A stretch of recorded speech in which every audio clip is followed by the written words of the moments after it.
जय हिंद. मी Prashant Suresh Dhagale, ASP Pandharpur. आताच येणाऱ्या पंढरपूर नगरपालिका इलेक्शनच्या अनुषंगाने पोलीस बंदोबस्त व पोलीस यंत्रणा सज्ज आहे.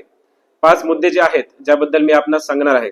पहिला मुद्दा, नगरपालिका निवडणूक या अनुषंगाने आपल्याकडे एकूण 49 पोलिंग इमारती आहेत व त्याचबरोबर 97 पोलिंग बूथ्स आहेत. तर यामध्ये पोलीस दृष्टिकोनाने 9 अशा इमारती आहेत ज्या संवेदनशील आहेत. ते ह्या सर्व इमारतींमध्ये आम्ही दुसरा मुद्दा जो माझा आहे, CCTV सर्वेलन्स याचा आम्ही वापर करणार आहोत. त्याच्याने जी व्यक्ती आत येते, बाहेर जाते, त्यानंतर इतर परिसर या सर्वांवरती पोलीस यंत्रणाचा वॉच असणार आहे. तिसरा मुद्दा, ड्रोन. तर ह्या इलेक्शनच्या दरम्यान या सर्व पोलिंग इमारती व त्याचबरोबर बूथ्सवरती निगराणी व सर्वेलन्स ठेवण्यासाठी ड्रोन्सचा वापरही आम्ही करणार आहोत. आणि त्याचमुळे जे कोणी 100 मीटरची जी रेखा आहे इमारतीपासून, त्यामध्ये जे काही मॉडेल कोड ऑफ कंडक्ट म्हणजेच मॉडेल आचारसंहिता याचं उल्लंघन करणार नाही याची खात्री करावी.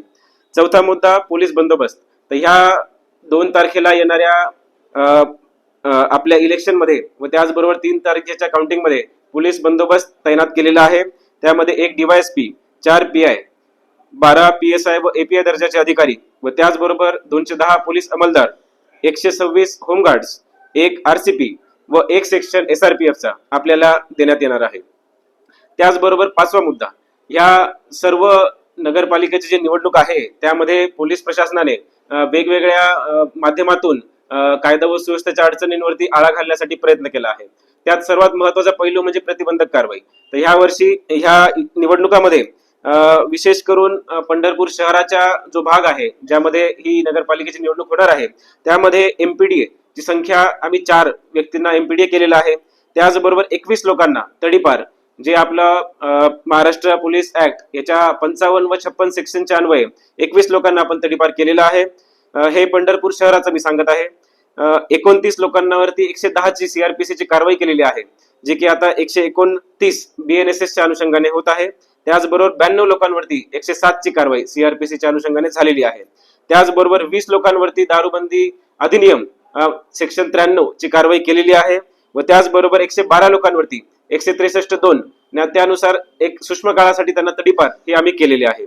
त्याचबरोबर 91 लोक असे आहेत ज्यांना आम्ही 168 च्या नोटीस देऊन त्यांना ताकीद दिलेली आहे. त्याचबरोबर हा आकडा झाला पंढरपूर शहरातला. आता जसं की इतर गुन्हेगार जे असतात हे पंढरपूर सब डिव्हिजन मध्ये इतर गावातूनही ह्या नगरपालिकेच्या निवडणुकांना इन्फ्लुएन्स करत असतात. त्यासाठी पंढरपूर सब डिव्हिजन मध्ये आम्ही 9 लोकांना एकूण MPDA केलेला आहे. त्याचबरोबर 55 लोकांना तडीपार केलेला आहे. त्याचबरोबर 110 ची कारवाई 187 लोकांवरती केलेली आहे. त्याचबरोबर 516 लोकांवरती 107 ची कारवाई केलेली आहे आणि 62 लोकांवरती 93चा बॉन्ड ची कारवाई केलेली आहे. त्याचबरोबर शस्त्र परवाने जे असतात हे आम्ही 34 लोकांकडून पंढरपूर शहरामध्ये सीज केलेले आहे, जप्त केलेले आहे या इलेक्शन काळामध्ये. त्याचबरोबर आपल्या सर्वांना माहिती आहे की इलेक्शन काळामध्ये पोलिंग बूथ व इमारतींच्या 100 मीटर व त्याचबरोबर इतर परिसरामध्ये सुद्धा आपल्याला जमावबंदी करता येणार नाही. त्यामुळे त्याचेही आदेश योग्य अधिकारी निर्गमित करणार आहेत. तर अशी ही 5 पैलूंमध्ये पोलीस यंत्रणा सज्ज आहे.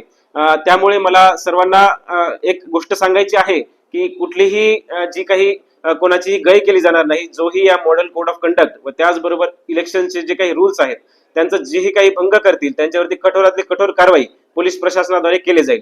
त्याचबरोबर या बाईटच्या माध्यमातून मी सगळ्या पंढरपूरच्या नागरिकांना व मतदारांना असे आवाहनही करू इच्छितो की जास्तीत जास्त प्रमाणात आपण ह्या इलेक्शनच्या ह्या इनिशिएटिव्ह मध्ये, ह्या आपल्या संकल्पनेमध्ये चांगलं आपलं योगदान असू द्या आणि चांगल्या पद्धतीने मोठ्या प्रमाणात मतदान करा. जय हिंद, जय भारत.